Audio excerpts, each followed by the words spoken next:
What if doing less of something actually gives you more of what you want? In this video, I'll share 5 things that I quit after turning 60. I actually quit a lot of things, far too many for one video. I'll make a series on this topic, 3 or 4 videos probably, which I'll release in the coming weeks. This is part 1. Some things I had to quit for health reasons, more about that later. Others because I wanted a simpler life. In the series I'll share everything that I gave up. So if you're in your 50s or 60s and starting to wonder what really matters in the next chapter, this video is for you. Something triggered in me when I hit 60. It was a landmark age. I really took notice that time and health are the most precious things that we have. And I'll do whatever I can to protect and preserve them. Getting the most out of my remaining time is my #1 priority. And staying healthy to be able to do that is vital. Doing things just because you always have just doesn't cut it anymore. Just to be clear, this video is not about giving up on life. It's about enjoying what's left in good health. It's not about shrinking your life, it's about expanding it. But it makes absolutely no sense to screw it up by continuing to do things that you could get away with in your 20s,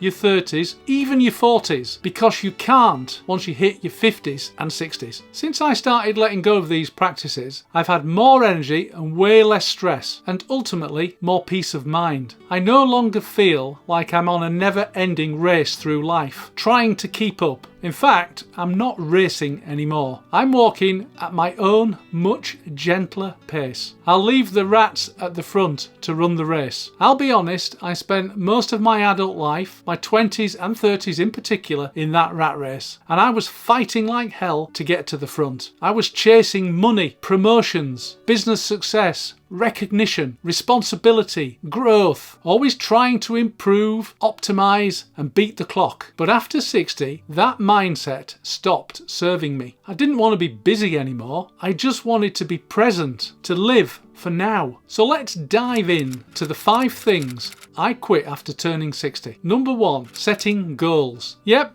I stopped setting goals. Not because I gave up on life, but because I switched to living with intention, not living by deadlines. I don't need a smart goal to encourage me to go for a walk or visit the gym 2 or 3 times a week. Now I follow my natural rhythm, my natural energies. They are what dictate what I do from day to day, not some elaborate Google sheet which maps out the next 5 years, and definitely not silly goals and rigid rules to apply to my life. I'm rid of the societal norms that work put on me. That makes me flexible and not rigid, and that's an important thing to be once you turn 60. Don't get me wrong, I still have dreams. There are still things I want to do. There are still places I want to visit, but they're not attached to any form of rigid goal setting. I now have anti-goals. I've mentioned this before in other videos. Anti-goals are things I don't want to do. By having anti-goals, I'm forced to free up the time to do the things that I want to do. And not just that, I can then implement things accordingly. For example, I don't want to gain back the weight that I've lost over the last few years. So I eat healthy and I exercise regularly. To implement that, I make sure that I walk 3 to 5 miles every day, and I visit the gym at least twice a week to lift weights. When it comes to my diet, I'm sticking to a low-fat diet where I eat lots of white fish, chicken, veg, fruit and whole meals. I'll do a video about anti-goals in the future. It's in the pipeline. Number 2, lifting heavy weights. As I said in my previous point, I visit the gym at least twice a week. But until I hit 60, I used to believe that if I didn't squat, deadlift and bench press heavy weights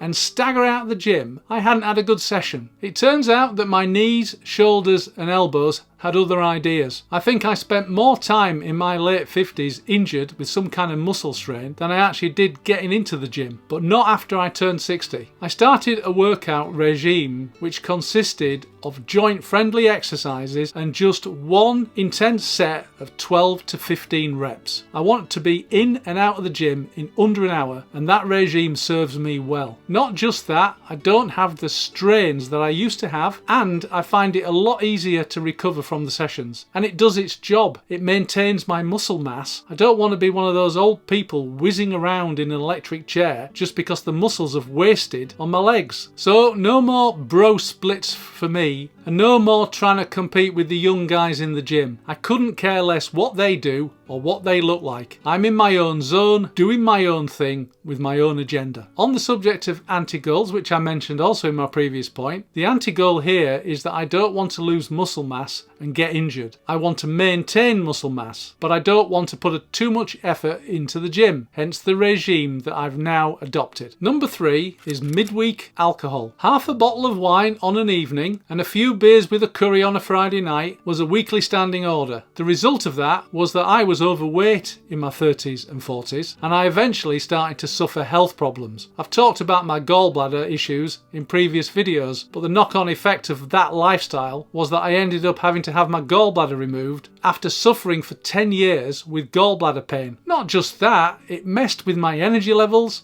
my sleep, and my mood. So now I cut out alcohol completely during the week, and I only have an occasional drink now on a weekend. A dram of whiskey, a glass of wine, maybe a small beer. I've actually started to enjoy low alcohol Guinness. It doesn't quite taste as good as the real stuff, but it's pretty close. Sometimes I don't even touch alcohol for weeks. I don't need to have something like dry October or dry January to make me cut out. I just stop drinking for weeks and that's all there is to it. And I feel great by doing so. Particularly I find that my sleep improves. So now for me, drinking is intentional and infrequent. Only 1 or 2 glasses at most on a weekend. That way I don't derail the next day. Number 4 is appointments before noon. I don't schedule anything before noon if I can help it. Why? Because my mornings are sacred. I like to putter and ease myself into the day. So my mornings are slow, quiet and stress-free. The last thing I need is a 9 AM dentist appointment. Also, I don't have an alarm clock. I wake to my natural circadian rhythm, the natural cycle that we've all got. Now for me, I am a bit of an owl, which means I'm highly unlikely to wake before about 7 AM,